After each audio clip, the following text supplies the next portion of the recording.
Ассалаумағалейкум жігіттер, қайырлы кеш, ауыл азаматтары, қайырлы кеш спорт сүйер қауым. Бүгін бізде ерекше кеш 2026 жылдың жазғы маусымындағы кезекті рет 5-ші рет ұйымдастырылып жатқан Құрдастар кап турнирі.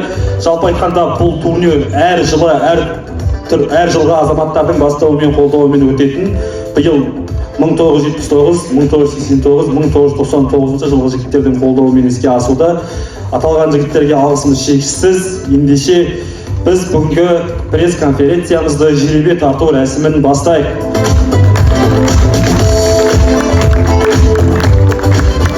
Енді алдын ала ескерте кетейік, жалпы бұл жерде бөтен ешкім жоқ.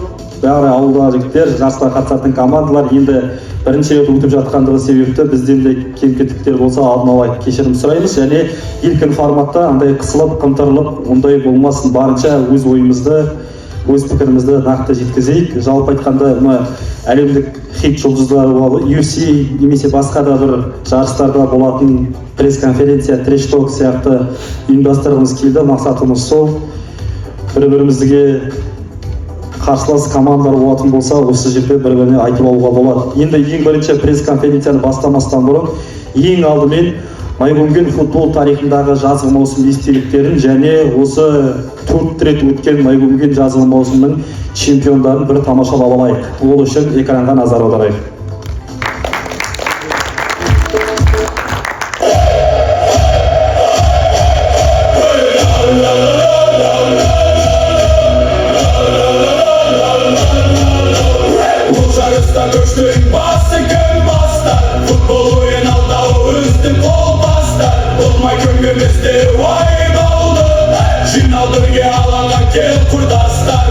Жеңіске жол бастарда, алла, құрдастар кап, алаңда қол бастарша, алла, құрдастар кап.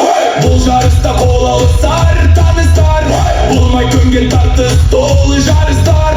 Қалма жинал алаңға кел бақсында, чемпиондық жолда сенде шанс бар. Жеңіске жол бастарда, алла, құрдастар кап, алаңда қол бастарша, алла, құрдастар кап.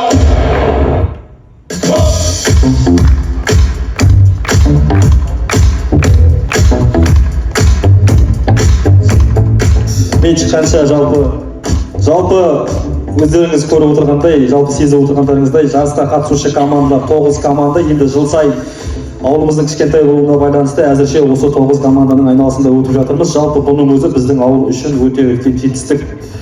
9-ші командаға жаңа толықтық, қуанып тұрмыз. Енді осы командалардың тізімімен бастайық. Жарысқа қатысушы командаларды экранға назар аударайық. Ең бірінші жастар командасы.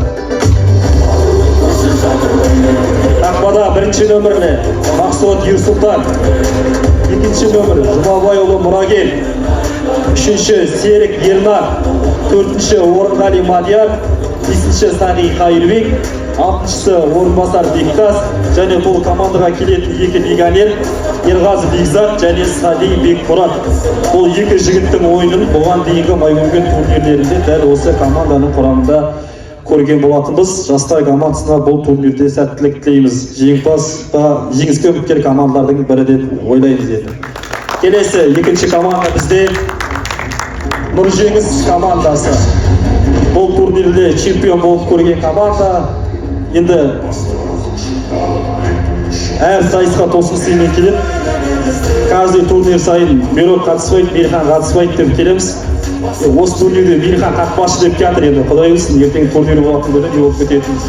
Бірінші нөмір Наткариев Мейірхан, екінші Қуандық Насихат, Жұмағалиев Сәндібек, Еламанов Шаттық, Қартпанов Қолғанат, Аманов Бекжан, Жұмағалиев Жылқыбек, Әділғазиев Әскербек, Төлеп Қуаныш және бұл команданың легионерлері, мақатты ойыншылар, бірінші лиганың қола жүлдегері және көптеген әуесқойлар арасындағы турнирдің жеңімпазы, кәсіпқой футболды да ойнап көрген Бейбітұлы Еркебұлан және Аманқос Тулат деген жігіттер қонаққа келе жатыр.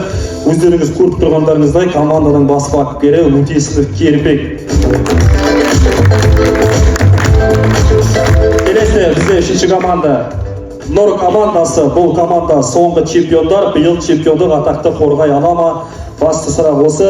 Қақпада бірінші Жұмағалиев Нұрасыл, екінші Базарбаев Нұрсәлім, Оразбай Рауан, Исмұратов Нұртас, Сайын Досымжан, Ақжігітлі Ескендір, Өрдек Нұрлан, Қайшыбаев Ернұр, Мизанбай Нұртілеу және бұл командадағы легионерлер Санат Бекжан және Мағзом Нұрлан.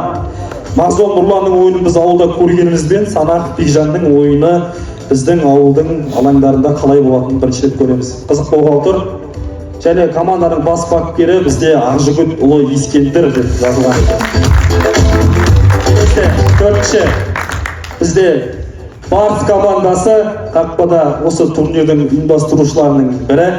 Қақпада Ысықбаев Айдар, Қуандықов Нұрхат, Өрдек Әділет, Қайырбай Манас, Ахметжанов Қази, Сәрсенбаев Әзизбек, Қартпанов Ағниет және бұл команданың легионерлері Қамеков Қадырбек, Ұзақбаев Азамат. Бас бапкер бізде Жұмағалиев Мейрамбек.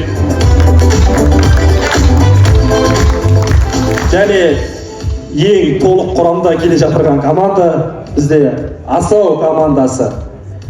Қақпада Жоламанов Алашбек, Әбікенов Наурызбек және өзінің өтініші бойынша жазылды Мейрамбайұлы Айжар, Қуандықұлы Ибрахим, Маткаримов Алихан, Басшанов Аманбай, Рамазанов Аманкелді, Қайырханов Жанзат, Үбішев Жарасқан, Бурабеков Әбіқасым, Кемалов Әлімжан, Нұрғазиев Әлшек және бұл команданың легионерлері Сәтбаев Аманкелді, Әлібеков Амандық деген жігіттер. Аманкелдінің ойын біз көрдік, чемпион болып та көрді, ал Әлібектің қалай ойнайтыны бәрімізге де қызық болып тұр.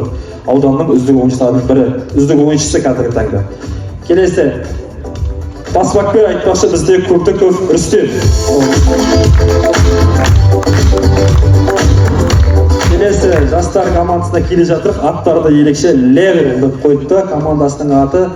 Бас бапкер бізде Орынғали Нұртілек, команда құрамы бірінші Ғабиденұлы Мұқағали, екінші Жаңай Олжас, үшінші Тұрарбек ұлы Данияр, төртінші Нухы Қуанышбек, бесінші Талғатұлы Саяр, алтыншы Қамитұлы Ізбасар, жетінші Қойныбай Қонысбай. Бұл жерде легионерлер Нухы Қуанышбек және Талғатұлы Саяр, Шоқпартоғай ауылының жігіттері бұйырса біздің ауылда келіп ойнамақшы. Сәттілік жігіттерге 2007-2008 жылғы жігіттер қателеспесем. Келесі команда бізде бас бапкер айтылды Орынғали Нұртілек. Келесі Ардагер командасы бас бапкері менің сүйікті бастығым Нұрлыбек Ермекбайұлы. Команда құрамы бірінші нөмірде Атшыбаев Сәндіғали. Қол соғып отырайық ардагерлерге. Жасы 50-ге тақаса да әлі осындай турнирлерден қалыс қалып көрген емес, әзірше ойында да жоқ сияқты. Көңбаев Жақаш ағамыз, Жексенбаев Мизанбай, Көңбаев Құрман ағамыз және Сағызбаев Сәрсенбай, Құдайбергенов Нұрсұлтан, Ағысов Қанат, Армабаев Руслан, Бурабеков Тұрарбек және бұл команданың легионерлері Үшербаев Арман, Мұханияр Ерсұлтан деген жігіттер, атыраулық жігіттер. Бұйырса Үшербаев Арман біздің ауылда чемпион болып көрді. Мұханияр Ерсұлтан сәтсіз болған болатын, бірінші жорығы, енді екінші жорығын бұйырса көреміз. Келесі бізде команда Жігер командасы, бас бапкер Амантурли Латиф. Бас бапкердің өзі қорқынышты.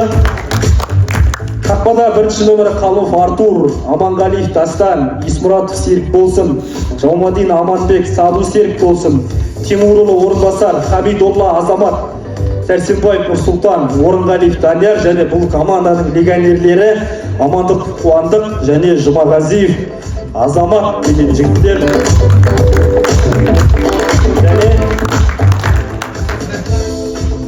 Айтпақты келесі бізде әлем чемпионаты болады ғой, 4 жыл сайын сол әлем чемпионатына қатыса алмайтын ойыншылар, жұлдыз ойыншылар деп айтамыз ғой, мысалы іріктеуде өте алмай қалған деген сияқты. Бізде сондай тізім бар. Турнирге қатыса алмайтын жұлдыз ойыншылар бізде Кемалов Әлімжан, бапкердің шешімі бойынша бас бапкердің, Амантурли Райбек, бапкердің шешімі бойынша Сағиев Наурызбай, Бурабек Мұхамбетәли де биыл өз командасына көмектесе алмайды. Бұл таңғалатын жағдай емес, олар жылда көмектесе алмайды. Бапкер шешімі бойынша және Ақжігітұлы Ескендір мен Сайын Досымжан да биыл бұл турнирден қалыс қалайын деп тұр. Өкінішке орай тізе жарақаты екі ойыншымызда да. Және Тимурұлы Орынбасар бізге берілген ақпараттар бойынша бапкер шешімі бойынша ол да тізімге енбей қалған екен. Сонымен қатар Хамит Қожахмет, о да жыл сайын бел жарақаты бұл турнирден қалыс қалып тұр. Және бұл турнирге біздер ойлап едік, әлем чемпионатына биыл Италия жолдама ала алмай қалды. Бізде де бір команда жолдама ала алмай қалар ма екен деген ой болған, бірақ соңғы сәтте намысқа тырысып бұл команда біздің турнирге жолдама алды. Ақжол командасы бұл команданың тізімімен алдағы уақытта әлеуметтік желілерде сіздерді таныстыратын боламыз. Сонымен осы командамен 9 командамен турнир өз бастауын алмақ. Бұл біздің кішігірім ниетіміз. Енді осы командалардың тізімімен танысып болсақ, әр командадан бір өкілді шақырып, шағын әңгіме дүкен құрайық. Қазір осы жерде ең бірінші бізде 4 орындық. Осы кезге дейін чемпион болып көрмеген командалар бар арамызда. Бізде Ардагер чемпион болды, Нұржеңіз чемпион болды, Нұр командасы чемпион болды, және Барс командасы чемпион болған болатын. Енді біз ортаға қазір жастар командасынан өкілі кім? Ерсұлтан, Ернар, Мұрагер, бір жігіт келіп. Енді Ерсұлтан өзі келе жатыр, жастар командасының капитаны, қақпашысы.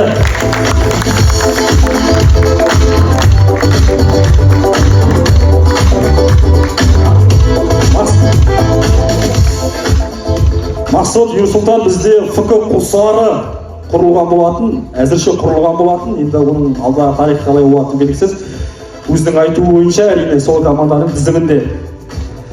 Келесі бізде екінші, мына жерде Левел командасының жігіттері жоқ. Қарап отырсам, Ақжол командасынан бір жігітті ортаға шақырайық. Намысқа тырысып команданың үздік шабуылшысы Ибрахимұлы Абыл. Мына жақтан айналып өтсек. Үшінші бізде Жігер командасынан бір ойыншы ортаға шақырсақ, Қалым Артур беталып келе жатыр. Команда қақпашысы қазіргі таңда ауылда болып жүрген ойындардың үздік екі қақпашысы бар. Біреуі Артур болса, екіншісі осы Айдархан.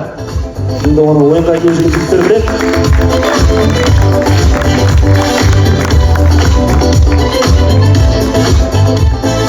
Левелден жоқ, төртінші команда бізде Асау командасы. Асау командасының өкілі мына жерде ешкім жоқ. Жоламан Алашбек деген қақпашымыз бар, Ардагер.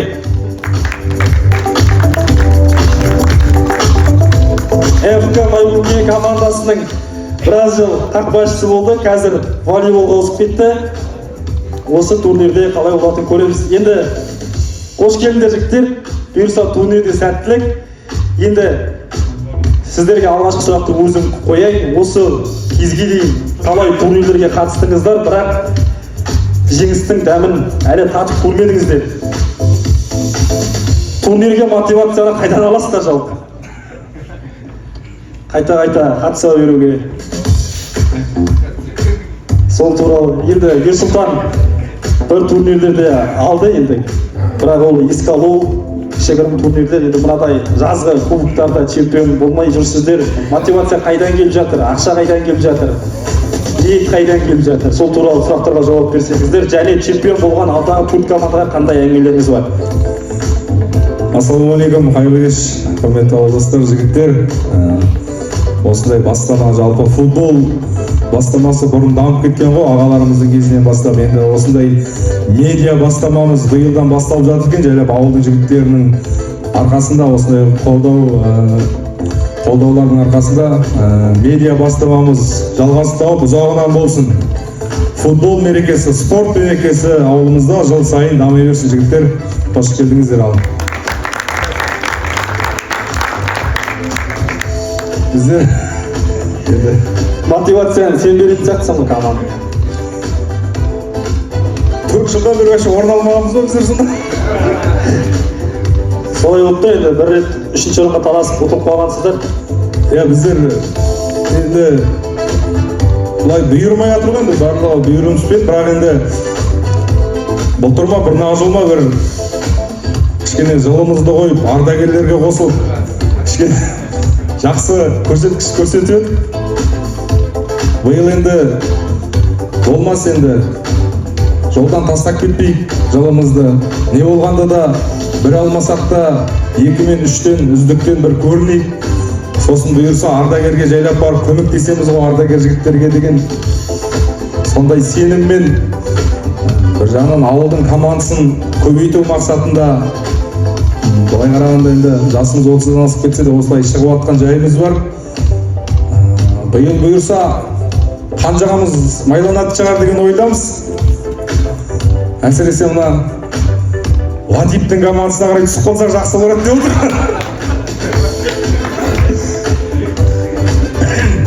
Бір ассалаумағалейкум. Қарсылас командалар және де ауыл тұрғындары десем қалай. Уже Алаштың өзі дұқтан сынып отыр да.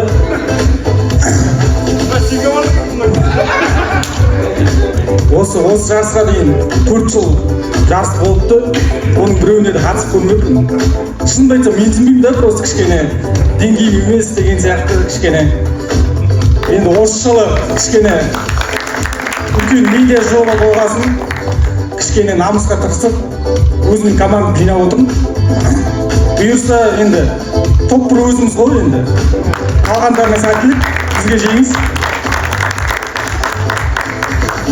Уже Алаштың деңгейіміз жоғары екенін көріп тұр ғой осыдан бері. Биыл енді Артур бірінші рет ойнайды отырсың ғой жалпы?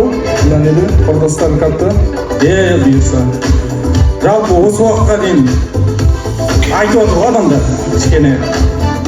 Артурдың группасына түсіп болсақ не болғанда да өзім тұруым керек болып тұр қақпаға енді. Болды. Ал сәттілік ойында. Бұйырса сәттілік сізге, жеңіс бізге. Абыл, жалпы енді бұл команда бабы келісіп тұрса да, көп жерде бақ келіспей қалып жүрген команда. Енді 4 жыл бойы жеңімпаз болмаса да, 4 жылдың ішінде мен қателеспесем 3 рет 3-ші орынға таласып жүлдегерлер қатарынан көріне алмай жүр. Топтан шығады, бірақ 3-ші орынға дейін ол жетіп, 3-ші орынға ойнаған кезде ұтылып, 4-ші орын алып қалып жүр. Енді биылғы дайындықтарыңыз қалай деп сұрамай ақ қояйын.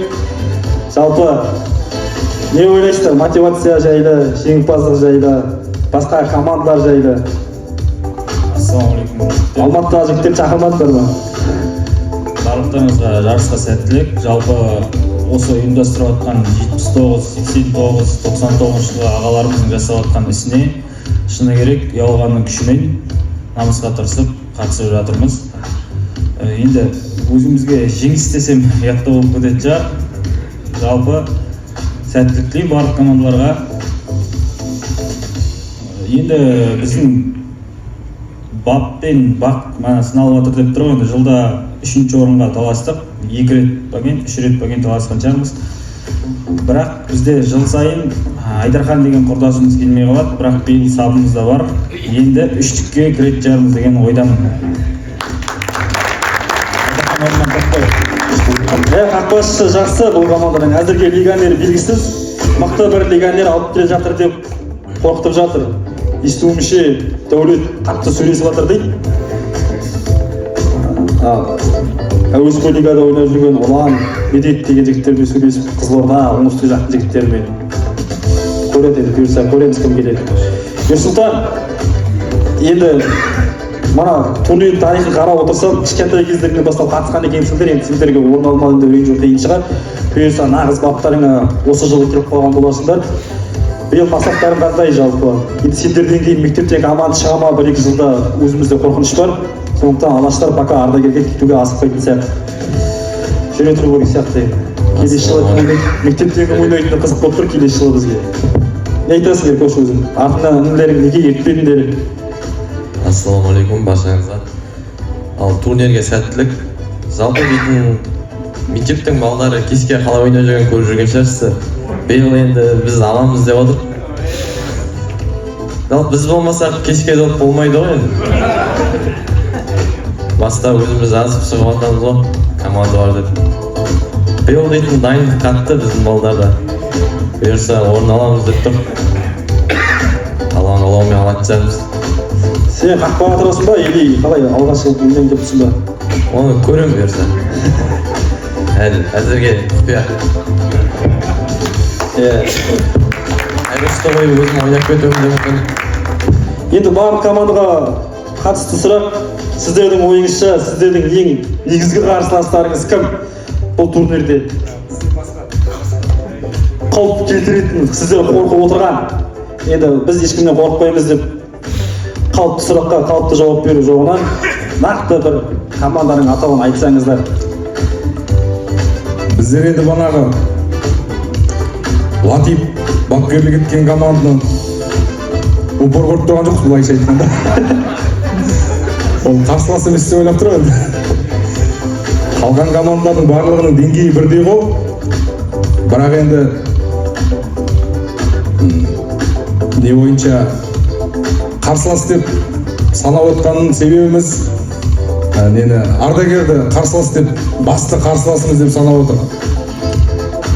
Неге десеңіздер, мына алдында бір ойында бір жүлделі болып қалды ғой группадан шығып. Сол осы 94 пен 95 жігіттердің арқасында екен ғой деп айтсын деді. Басқа командалар енді барлықтарыңызға сәттілік, өте жақсы ойнайсыздар. Бұйырса ойын шешеді ғой енді. Басты қарсыласымды айттым, қарсылас емес команданы айттым. Және де осы жерде отқан жүлдесіз қалып отқан командар келесі жылы банағыдай видеоның қатарында болайық, бәріміз енді.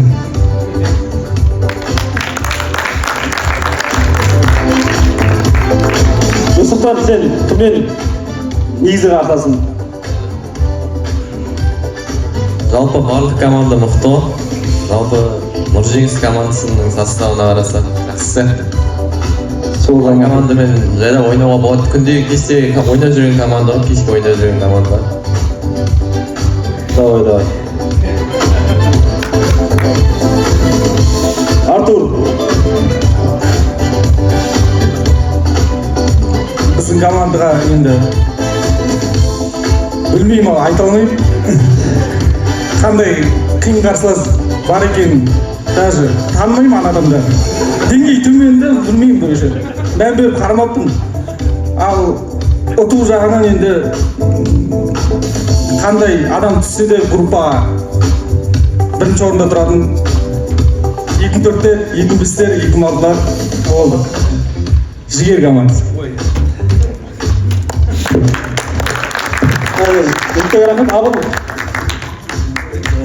Бізге жалпы бізден ешкім қорықпаса да, біз бәрінен қорқып, осы неде сайысты. Бірақ бізге ең қиын болатын ойын мектеп командасымен болатын ойын шығар деп ойлаймын. Өйткені бұлардың енді айтады спорттың тілімен айтқанда білмеймін енді. Қазір олар енді бабында тұрған адамдар ғой, енді 16-17 жастағы жүгіруге, тағы да басқа артқа қайтуға деген сияқты. Сол бойынша осы жастар командасы қатты болады шығар деп ойлаймыз. Жақсы жігіттер, рахмет сіздерге. Бірінші рет болса да еш қымсылмай, қымтырылмай ойларыңызды айтып, ортаға шығып, пікір білдіргендеріңізге. Осы төрт жігітке көрермендер тарапынан қойылатын сұрақтар болса, пікірлері болса, осы жігіттерге қатыспай қойсаңдар қайтеді дейтін болсаңдар. Демеуші керек емес пе дейтін сұрақтар болатын болса. Жоқ екен, қызықтырып отқан жоқсыңдар ғой үшін. Рахмет, орындарыңызға баруға рұқсат. Менен бір ұсыныс Айтшы. Осы жылда өтіп отқан Құрдастар кап турнирі ғой, жалпы менен бір ұсыныс, жалпы менен болғанда осы біздің командадағы ұсыныс. Ауылымызда жарыстар өткен сайын шүкір легионер алдыртамыз, даладан адамдар алдыртамыз, игроктар алдыртамыз. Сол игроктар кейде бір су ішетін уақыттарда банадай өзіміздің қарапайым күнде ішіп жатқан фокқа келгенде суымызды ішіп жатады да, былайша айтқанда сары суымызды баклажкамыз кішкене әбішіп кеткен, соған командалар болып шама келсе бір 2 блоктан 3 блоктан 5 литрлік таза судан мұздатып әкеліп қойсақ, банадай қаладан келген қонақтарға, легионерлерге де жақсы болады, өзімізге де жақсы болады да.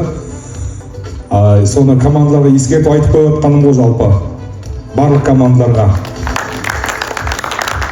Басқасының бәрі жақсы сияқты. Жақсы болса екен, сол. Рахмет сіздерге жігіттер. Бұйырса сіздерге сәттілік. Жеңімпаздарды сіздердің қатарларыңыздан көргіміз келеді.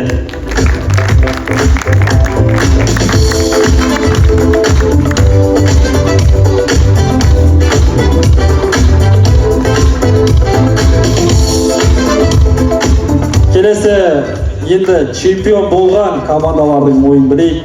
Бірінші Нұр командасы соңғы чемпиондар. Чемпиондық атақты қалай қорғайды?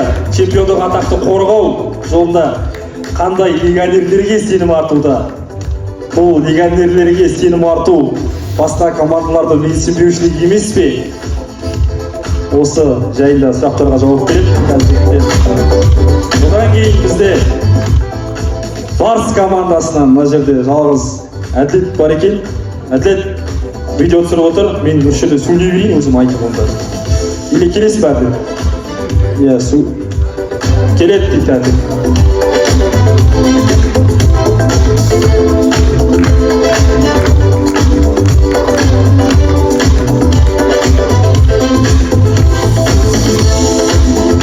Әділет ұзақ жылдар жарақаттан айығып биыл қатарға қосылды.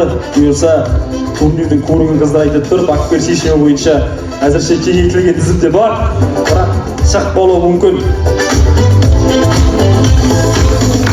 Келесі бізде чемпион болған команда жазғы маусыммен қатар соңғы қысқы маусымның да чемпиондары, соңғы болған ауылдағы 2 турнирдің жеңімпаздар қазіргі таңда бабында, былайша айтқанда алда алып кетіп жүр. Мерей ойнамайды деп.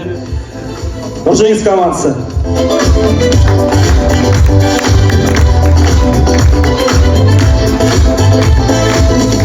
Және тарихты қарап отырсам, газон ашылғалы ең алғашқы чемпиондар екен Ардагер командасына Сәкен келеді екен. Төкен аға. Нұрсұлтан сұрап отыр көрермендер.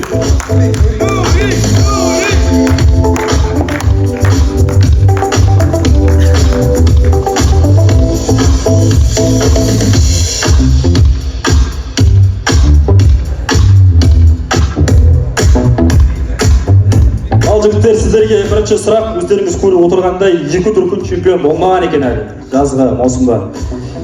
Биылғы мақсаттарыңыз қандай? Жалпы командадағы алған легионерлеріңізді қандай мақсатта алдыңыздар? Осы сұрақты ең бірінші Нұрсәлімге қойғым келіп тұр. Қайта келіп жүрген Бекзат қайда? Биыл Бекзатты алмау себептеріңіз, сіздерді жүлдеге чемпиондыққа жетелеп жүрген Бекзаттың сіздерге қандай кедергісі болды? Ассалаумағалейкум ауыл азаматтары. Біріншіден, екіншіден сұраққа жауап беріп кетейін. Жылда Бекзат келіп жатыр ғой енді. Постоянно жылда сұрай береді, сендерге кім Бекзат па деп, сосын биыл өзгеріп жатыр кішкене. Осы жігіттердің әңгімесі өзгеріп кетті, уже Бекзат сендерге алып береді, анау деп. Осы жол енді ауылдың айналасындағы жігіттермен дәлелденіп тұр өздеріңіздің чемпион екеніңізді, Бекзатсызда. Сол айтамын.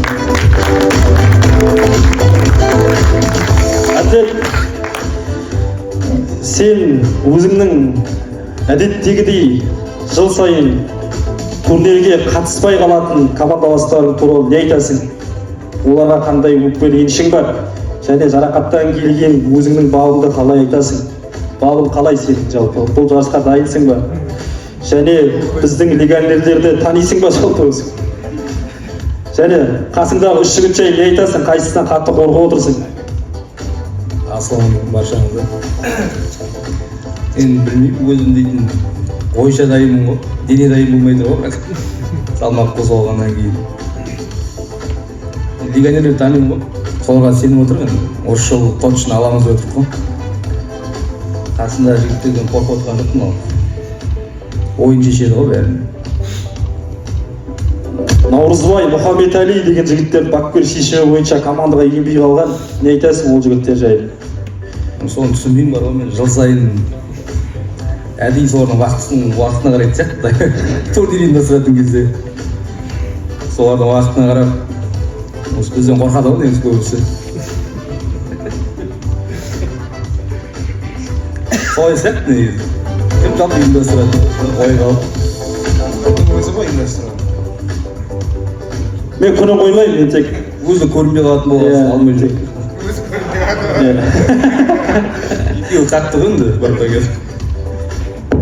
бұл жарысты жалпы күні мен қоймаймын, ұйымдастырушылардың ұсынған уақыты кім келмей қалса да осы уақытта болады дегеннен кейін жалпы осы уақытқа қойдық. Негізі өзім екеуі болған уақытта қойып қойған басында. Негізі 16-17 деді ғой. Иә, негізі сөйтіп қойып едім, болмады ол мен. Енді үшінші команда Нұржеңіс командасына Мирокта биыл қандай кедергі бар? Ассалаумағалейкум. Кедергі жоқ Мирок. Біздің братарымыз Райымбекті Еркош, Нұрлан сияқты жас жігіттер алдап командировкаға жіберіп қойды. Бізде братар жоқ, Мирок өзім тұрам дейді. Алла қаласа.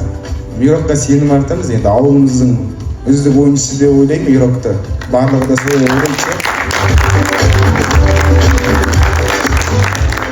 Шын шебер алтыда жығады, воротада тұрса да әйтеуір алып шығады ғой деп сенім артып. Легионерлерге келсек, мен легионерлерге сенім артпаймын.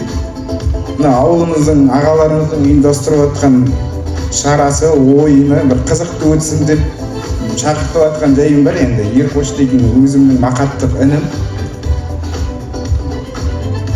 Білмеймін, барынша көмектесетін шығар, бірақ мінезі ауырлы, өзімізге ойын шықпай қалмаса. Қорқып отырмын енді, ешкімнен қорқып жатқан жоқпын, Еркоштан қорқып отырмын осы айтқанда.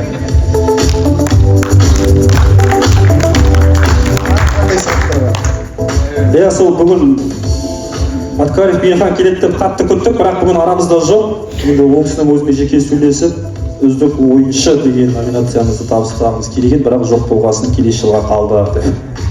Мирок айтып жіберсек. Нұрсұлтан, енді турнир болған сайын Нұрсұлтан қандай легионер алып келеді деп бізде ойланамыз, ардагер қандай легионер алып келеді деп. Биылға маусымға дайындық қандай, Нұрсұлтан? Биылға ауылдан біреу ойнай ма жалпы? Ассалаумағалейкум көпшілік, ауыл тұрғындары, ағалар. Жігіттер, сендерге бірінші рахмет, ал осындай медиа жағынан ұйымдастырып жатыр екенсіңдер, алға қарай дами беріңдер, көтеріле беріңдер. Осы ауыл үшін ғой, бәрі ауылды көтерейік деп жүр ғой, бәріміз одан алып берер ештеңе жоқ. Бізге келіп кетерде осы ауыл үшін деп. Жалпы енді біздер жеңейік бірдеңе деп естімейміз негізі жылда. Тек ауыл көтерілсін, манада келсін жан-жақтан адамдар ойнасын деп. Бірақ ұтып кете береміз да. Группаны шығып кете береміз да біздер. Білмеймін, біз андай настрой қоймаймыз, біздер тек жай-жай ойнап тастайық деп шығамыз енді. Енді сол енді, жалпы біреуі таныр, біреуі танымассыз. Көшербай Арман дейтін Шалын деген белгілі жігіт. Осы Атырау лигасында жан-жаққа жарысқа барып жүрген бала. Екінші Ерсұлтан, Атырауда Елдон Найгаз биыл чемпион болды Атырау лигасында. Соның ойыншысы. Сол жалпы. Иә, жалпы ардагер командасының легионерлеріне қызығып отырмын деп айтсаң. Бұйырса сәттілік командаларға. Сол жаңа қойылған сұрақ сіздерге де ең басты қарсылас кім? Ешкімнен қорықпаймын, анау-мынау бәрі қарсылас, бәрі мықты деген жоқ. Нақты бір команда аты аталса, осы команда финалға шығады деген команда. Енді финалға шыққан бір команда өздеріңіз ғой, әркім өз ойынша. Екінші команда кім? Нұрсәл. Біздер енді ешкімнен қорқаймыз деп айтпаймыз, бәрі де мықты, бәрі де жақсы. Ойыны қазір ауылдың ойыны дейтін бұрынғыдай емес, жақсы өзгерді ғой. Бірақ енді жастардан қорқамыз біздер. Мойындау керек, мектептің балдары биыл жақсы ойын қосып алған. Солардан кішкене сескенеміз, енді басқа білмеймін, қалғандар өзіміздің ойнап жүрген, өзіміздің деңгейлес адамдар ғой. Жоқ, Нұржеңістен қорқпаймыз. Нұржеңіске 2 жыл қатарынан финалда жол бердік, енді финалда кездесіп қалсақ, енді жол берілмейді. Ренжімеңіздер.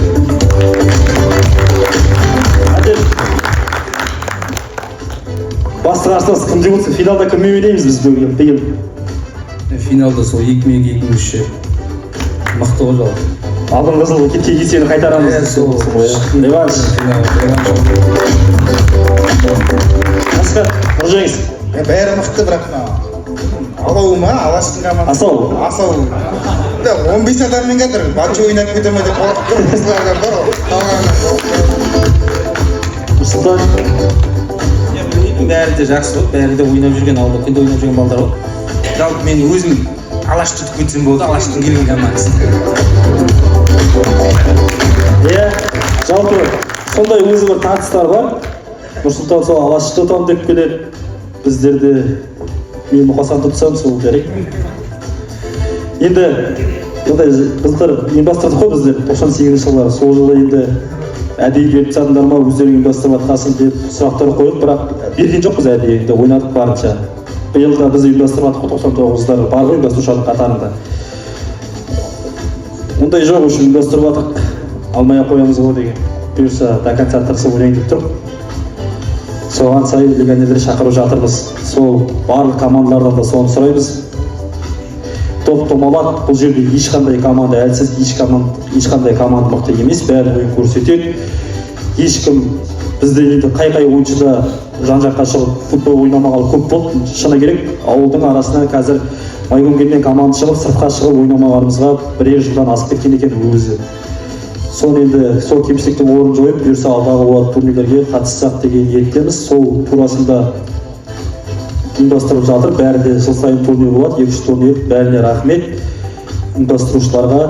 Енді биыл медианы ұйымдастыру себебіміз бізде жыл сайын турнир ұйымдасқанымен әлі бізде ауыл ішінде азарт оянбай жатыр, құмарлық деп айтама, қалай тартыс деп айтама, мен алғым келеді деп кәдімгідей ұйымдасып, құрдастар арасында қатты танылып жатқан жоқ. Бір-екі адамның күшімен енді қай жылдарда ол солай болып жатқан шығар.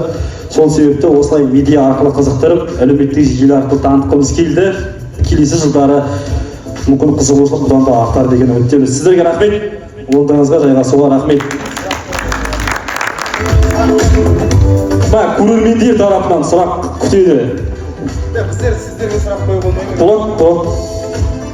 Бүгін кеше Апурнийда 20 жылдық ойындар болып отыр. Андай ситуациялар болып қалды, легионер шақырды. Легионердің мысалы үйінде шаруалар болып қалды, мысалы білмейміз ғой біз қандай жағдай болатынын. Сондай уақыттарда легионерді ауыстыруға бола ма? Сондай сұрақ. Мысалы 3 легионер жазбаймыз, ана легионер кетіп қалады, орнына басқа легионер шақырып алуға бола ма или болмай ма деген сұрақ. Енді ол енді жалпы турнир ұйымдастырушы ретінде жүргесін айтайын. Турнирдің бірінші ойыны ойналғанға дейін ауысатын болса, онда рұқсат. Ал турнирдің бірінші ойыны ойналып болғаннан кейін кетіп қалатын болса, онда өкінішке орай басқа командалардың да өкпелі енші болатын шығар ол жерде. Бізде енді 2 күндік турнир емес, 3 күндік турнир емес, бір күн ойнап келесі кетіп қалатын. Бұл бір күндік турнир, таңертең бастасақ кешке бітіреміз. Сол себепті турнир басталғанға дейін ауысатын болса, онда ол жағдайға түсіністікпен қараймыз. Ал турнир басталып бірінші ойын ойналғаннан кейін, жалпы ол легионер ойнап кетсе, онда уже екінші легионер ойнамайды. Біз сондай неге келейік бәріміз ертеңгі күні ренжіп жүрмес үшін бір-бірімізге. Келесі, сұрақтар бар ма? Басқа да сұрақтар. Айтпақшы, бұл жарыстың төрешісі енді Қайырлыбек ағай, Валидхан Қайырлыбек ағайға сенім артып отырмын. Өзім басқа төрешілер енді өзіміз көріп жүріп, 10 минутты 8 минут қылып, 8 минут 7 минут қылып, ауыл турнир ғой деп маңыз қойып қарамайды. Сол ағайға ырза болдық, соңғы турнирде барынша жақсы өткізуге тырысады. Сол ағайдың бастауымен өтеді, сыйластық танытып. Енді ешкім танымайды, біреуге қолдау көрсетеді деп ойламаймыз.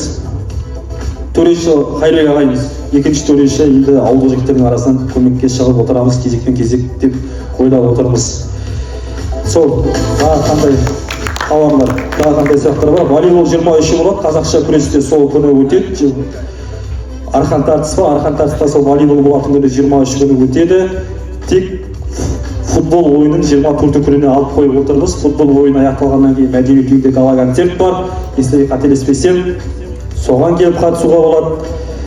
Сондай, қазір бұл жерде енді жігіттер сіздерге ұқсат отыруға болады. Бір нәрсе айтып кетейін. Айта алайын. Жарысқа бірдеңе шығамыз деген рахмет айтайын деп едім. Мен Сәрсенбай дейтін құрдасым бар өтер. Соқсам телефон соғып өтер. Өзің болмасаң да ақшалай көмектесші десең өтер. Болды деп. Рахмет саған құрдас.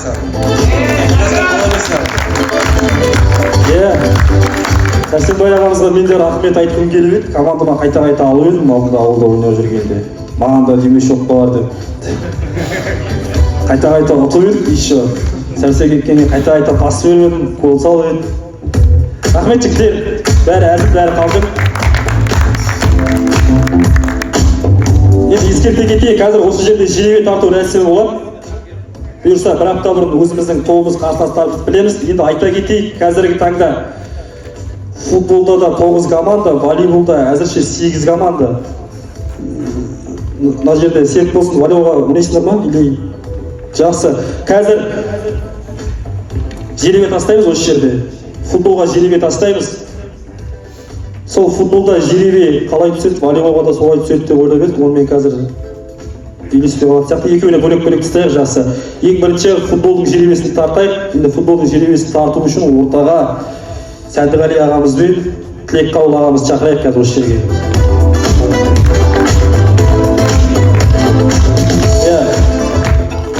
Мизам ағамызды да шақырып алайық деп жатыр ортаға.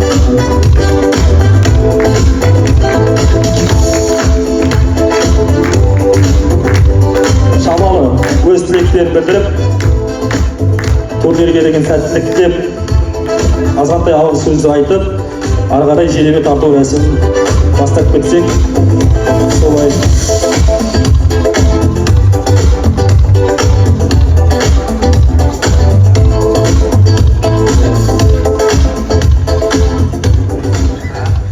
Ал ағалар, алғашқы өздеріңіздің тілек тілебіздеріңізді ауыл жігіттерге, жас жігіттерге сабыр тілеп, ертең бірлікте болуды айтып жүрсеңіздер.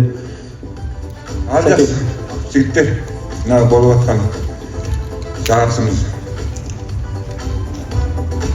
неге жарысымыз оңынан болсын.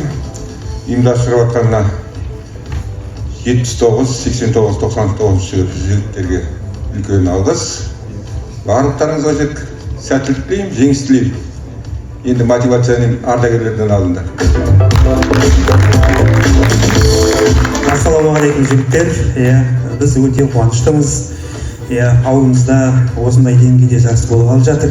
Бұған дейін де болып жатыр. Енді бүгінгі ерекшелік медиада болар.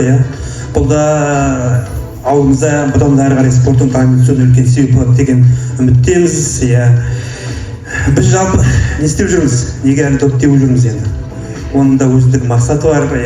Осы ауылда ауылдың бірін қызықтыру, жастарға үлгі көрсету, соның ішінде мына жастарымыздың дұрыс бағытта дұрыс дамуына өзіндік бір себеп болу ғой енді. Мана мен енді бір сұраққа мән беріп қалдым. Мына Еркоштар кеткеннен кейін, 11-дің балдар кеткеннен кейін келесі жылы ауылда кім қалады деген. Қайрыштан басқа бала жоқ сияқты. Біз осылай бәрі жақсы ұйымдастырып отырсақ, ар жағында 7-8-дің балдарынан үміт бар. Одан қалса мына Ернұрдың 2015-16-да өсіп жетіледі. Сол күнге де жетейік, аман есен. Жалпы турниріміз құтты болсын. Бұл жерде жеңілген команда болмайтынына сенімдімін. Бәрі де жеңісте.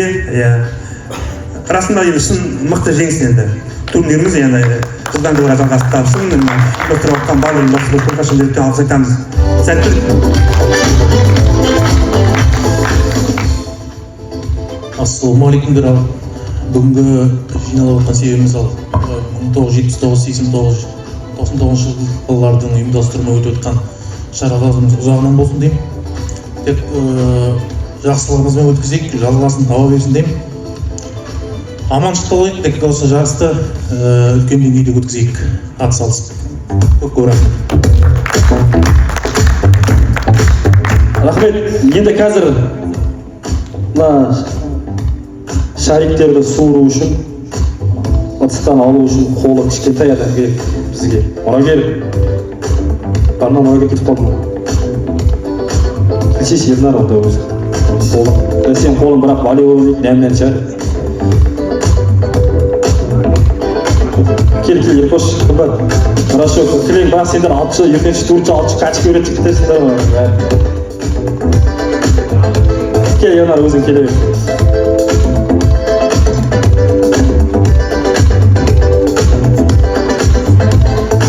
Менде мынадай ұсыныс бар жалпы өзімде. Бізде жалпы әуелде 8 команда болады деп ойлағам. Мен сосын былай ойладым өзім. футболға жеребе тастаған кезде футболдағы жеребе қалай түссе, волейболда да дәл сол жеребемен ойнаймыз деп, дәл сол топпен екі жаққа да бір жеребе тастаймыз деп. Онымен қазір волейболда 8 команда, футболда 9 команда болып тұр. Енді мен бұлай ұсынамын, қазір енді волейболға 2004-2005 жылғы жігіттер қатыспаймыз деп отыр. Егер сол жігіттерсіз қалған 8 команда волейболдың екі группасына 4-4-тен бөлініп кететін болса, футбол группасында, онда жеребе дәл сол күйінде қала береді. Мен түсіндіре алдым ба? Ал, яғни, мына 2004-2005-тер бір топта 5 команда, бір топта 4 команда болады ғой. Сол 2004-2005-тер мана 5 команда болатын топқа түсетін болса, егер, онда жеребе сол күйінде қала береді. Футболда да, волейболда да. Ал 2004-2005-тер 4 команда болатын жаққа түсіп кететін болса, онда волейболдың жеребесі ертеңдері қайтадан тартылатын болады. Түсіндіре алдым ғой, соған келісейік бәріміз. Қазір бастайық. Ернар жақында ағалардың ортасына. Ағаларға жалпы тұрып тұрған ыңғайлы болатын шығар бәрімізге. Столды артқа асырып. Ернар, Қобдишаның ішінде командалардың атауы бар. Оны ағалар өздері алады ғой, сен ене алып берсең болды ғой. Қобдишаны ашсаңдар, ана Қобдишаны ашсаңыздар. Қобдишаны ашыңыздар. Соның ішінде команданың атаулары бар Қобдишаның ішінде. Қобдишаның ішінде командалардың атауын ағаларымыз өздері бір-бірлеп таңдап алады. Сен Ернар атыстың ішіндегі нелерді алып ағаларға беріп тұрасың ғой, түсінікті ғой, иә? Сәке, ал Қобдишадан бір адамды, бір команданы алсаңыз, ашсаңыз қазір. Жазып отырайық, Заметкеге ма, Соткеге ма?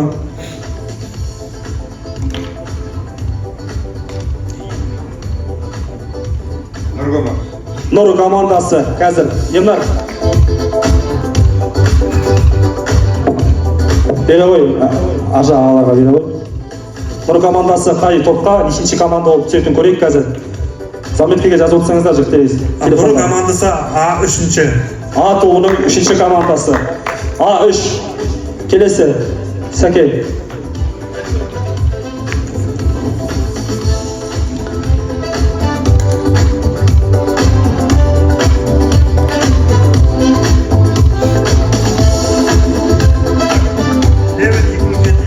Левен командасы 2007-2008 жыл жігіттер.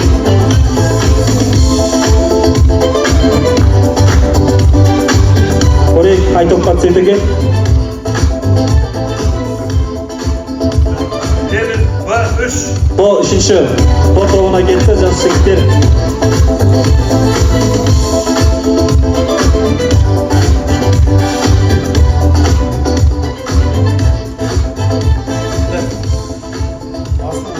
Асау командасы.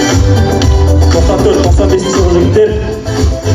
Қай жаққа кетті екен? Екі жақта да жас жігіттер оңай болмай деп тұр қазірше.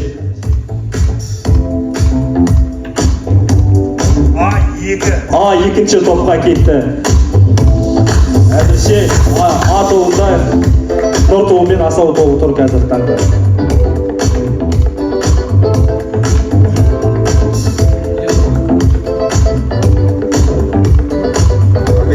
Ардагер командасы. Көрейік, ал Ернар. Ардагер қай топқа түседі екен?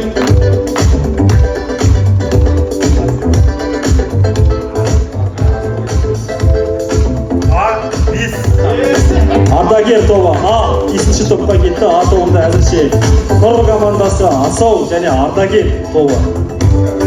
Нұрсұлтан мен Алаштың текетіресі топта басталайын деп тұр.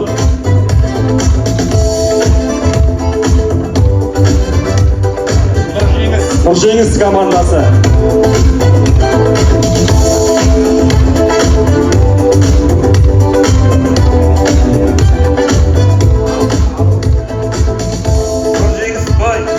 Нұржеңіс Б тобына кетті, Б2 топ. Жалпы көптен бері байқағаным, Нұры мен Нұржеңіс тобының 2 топқа кетуі алғашқы рет сияқты қазір. Барс командасы. Ал Ернар. Жақтар сияқты.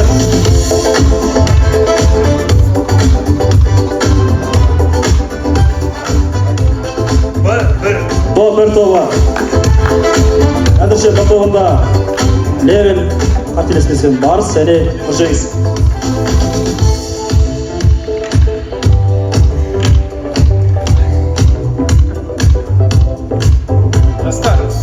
мектеп командасы А тобына кетсе екен.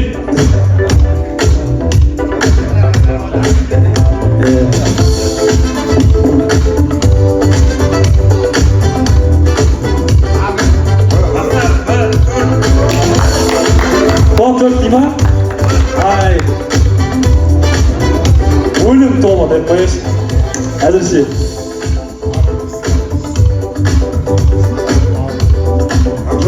Ақжол командасы. Екі А тобы ма? Или бір тобы бар ма?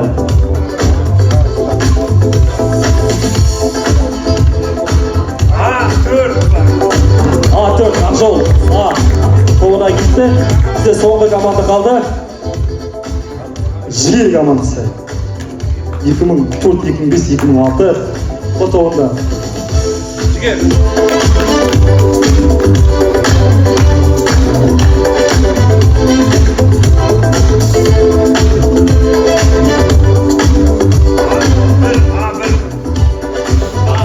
А1 Жігер командасы А группасына кетті. Жалпы барып мені жазып отырсыздар ба да? Наметке жазып тұрғандар ба? Еркош? Ақ білсең бері қарай естірейін маған.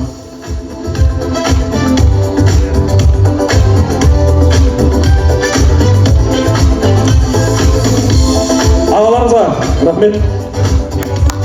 Қазір міне менің қолымда А тобында бірінші Жігер командасы, А2 Асау командасы, А3 Нұр командасы, А4 Ақжол командасы, А5 Ардагер командасы. Бізде Б тобында бірінші команда Барыс, екінші команда Нұржеңіс, үшінші команда Левел тобы 2007-2008 және Б4 бізде жастар командасы. Яғни бізде волейбол тобында дәл осылай қалады. Бізде волейболда Б тобында сол Барыс, жастар командасы, Левел тобы және Нұржеңіс командасы қала береді волейболда. Ал А тобында волейболда сол 2002-2003 Нұр командасы ойнайды, Ардагер командасы ойнайды, сосын Ақжол командасы мен Жігер командасы волейболда осы топ бойынша қалатын болады. Енді баршаңызға түсінікті болар деп ойлаймын. Жеребе тартылды. Енді біздің кішігірім ниетіміз кеткен қателіктер мен жетіспеушіліктер болса кешірім сұраймыз.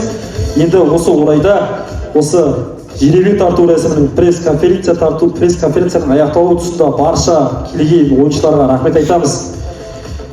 Қолдап келіп жатқандарыңызға. Осы орайда Ермекбайұлы Нұрбек бауырымызға сөз кезегін берейік деп Алашбек қоймай отыр. Сөйлемейтін болды. Рахмет жігіттер, барша жігіттерге. Бізге айтар басқа ұсыныстар болатын болса айтуға болады. Ал топ осылай қалады, бұйырса осы топ бойынша ойнаймыз. Әр топтан 2 команда шығады. Бірден жартылай финал ойындарын бастап кетеміз. Ары қарай енді ойынның уақыты неше минуттан болады? Оны төрешілермен ақылдасып шешеміз. Жалпы 12 минуттан болады деп есептеп қойдық. Топтық ойындар 12 минуттан. Ары қарай топтан шыққаннан кейінгі ойындар 15 минуттан жалғасады. Осыған дайын болайық. Қазірден бастап дайындала берейік. Жүгіріп тынысымызды ашып. Рахмет барша келгендерге.